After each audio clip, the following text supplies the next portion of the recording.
सबसे पहले मैं बता दूं कि मैं इन सब से मतलब मुझे नहीं था नॉलेज इन सब के बारे में। हम्म। बट मेरे साथ जो मिरेकल बोल सकते हैं या कुछ भी बोल सकते हैं, मैं ना भगवान पे विश्वास करती हूँ। मैं और मैं बोल सकती हूँ ना, टाइम ले सकती हूँ ना? हाँ हाँ, बोलिए। एक्चुअली क्या मैम, मैं और मेरी फैमिली मतलब इन सब चक्करों में पड़ते नहीं है। ऐसा लगता है कि यार कहीं ऐसा ना हो, आप तो पता है ना, कहीं कुछ फ्रॉड ना हो जाए या कुछ ना हो जाए। बट आपके साथ, मेरे साथ, मेरे केस में ऐसा हुआ है फर्स्ट टाइम। मतलब मैं जल्दी से कन्विंस होती नहीं हूँ। फर्स्ट टाइम ऐसा हुआ, मैंने सिर्फ एक दो रिकॉर्डिंग सुनी थी और मुझे ऐसा लगा कि नहीं, मुझे मेरी प्रॉब्लम का सॉल्यूशन यहीं से मिलेगा। और आप यकीन नहीं करेंगे, मैंने ना एक दो दिन मैंने एक मैसेज भी किया था, मुझे वहाँ से वो सारा क्यूआर कोड और प्रोसेस बता दिया था।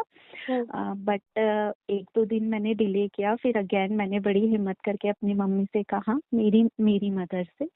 मैंने कहा मम्मी, मुझे नहीं पता कि ये सब क्यों हो रहा है या मैं क्यों करना चाहती हूँ, बट मैं दिल से उनसे बात करना चाहती हूँ।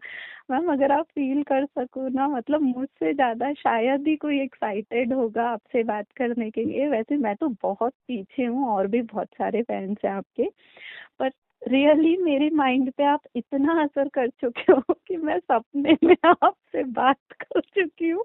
सपने में क्या बात किया है आपने?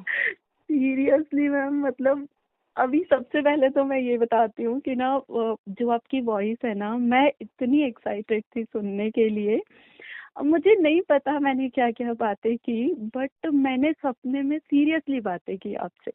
इवन मैंने इतनी सारी आपके उसमें जाकर, जो पेजेस हैं उन पर जाकर सोचा कि शायद मैं आपको देख पाऊँ या वो हो पाऊँ, ऐसा कुछ भी नहीं हुआ। इवन मुझे मैंने जब खुद से सोचा ना, मैंने कहा यार मैं कुछ ज्यादा ही सोच रही हूँ, इसलिए मैं उनसे सपने में भी बातें कर रही हूँ। जनरली मुझे सपने नहीं आते, बट पता नहीं कैसे। मतलब आप, मैं सीरियसली मैं इतनी बड़ी फैन हो गई हूँ आपकी, मैं बता ही नहीं सकती, मेरे पास वर्ड नहीं है बोलने के लिए। इवन एक आपने अभी कुछ दिन पहले रिकॉर्डिंग डाला था, एक छोटी बच्ची, मतलब वो स्कूल की थी शायद, छोटी हम्म। थी 18-19 समथिंग, आप उन्हें समझा रहे थे। तो मुझे ना जो वो वे था ना समझाने का, मुझे ऐसा लगा कि शायद मैं अपनी बहन को या मैं किसी को समझाती ना, तो मैं यही बोलती। मैंने उसमें ना एक्चुअली, मैं ना तो कभी किसी इंस्टा पे भी कुछ देखती हूँ, कभी किसी को कोई कमेंट नहीं करती, कुछ नहीं। आपका कुछ पहला है जिस पर मैंने 2 से 3 बार कमेंट किया। इवन मेरा कमेंट आपने पढ़ा भी होगा, मैंने लिखा था उसमें, आपने स्ट्रेट फॉरवर्डली बोला उनसे, रो, अगर आप रोना चाहते हो तो आप रो। मुझे ऐसा लगा कि शायद वही चीज मैं भी अपनी बहन से या किसी रिलेशन में होते तो समझाने के लिए, क्योंकि इतना कन्विंस करने के बाद नहीं समझ आ रहा है ना, तो यही सही तरीका है कि शायद इससे समझ जाए। मतलब उस पे जाकर मुझे लगा कि आपने सीरियसली पूरी कोशिश की उनको समझाने की कि आप गलत कर रही हो। फर्स्ट वो एक्सपीरियंस था मेरा, मतलब वो तो काफी मेरा स्लॉट बुक हो चुका था, उसके बाद का था। फर्स्ट मैं वो शेयर करती हूँ, जो स्लॉट बुक करवाने से पहले मैं कन्विंस हुई थी कि मुझे आपसे बात करना है, क्योंकि आप ओके। सही और गलत दोनों चीजें बताते हो। जी। फर्स्टली ये एक मैंने रिकॉर्डिंग सुना था, मैंने एक्चुअली सेम चीज से रिलेटेड दो रिकॉर्डिंग सुनी थी।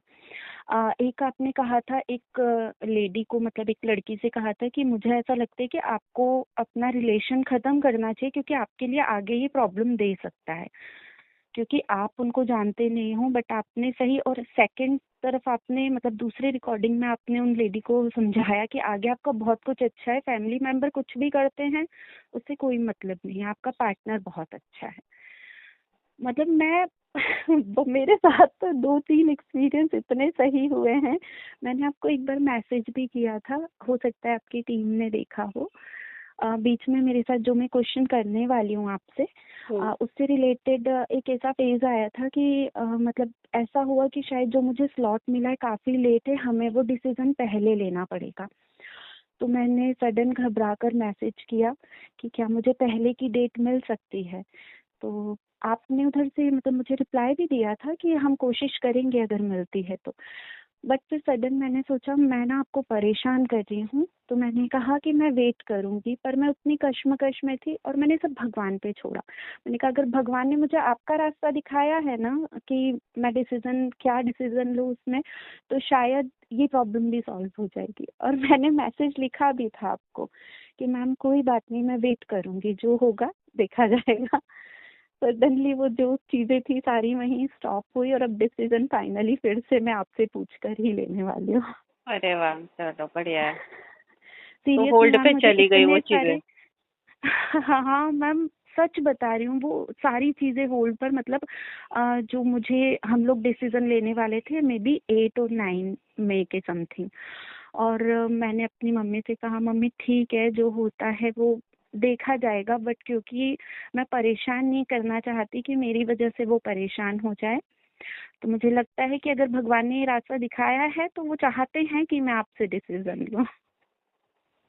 जैसे महाकाल की मर्जी। बिल्कुल मैम बिल्कुल। ठीक है अब तो आप बोलिए, मैंने बहुत बोल दिया।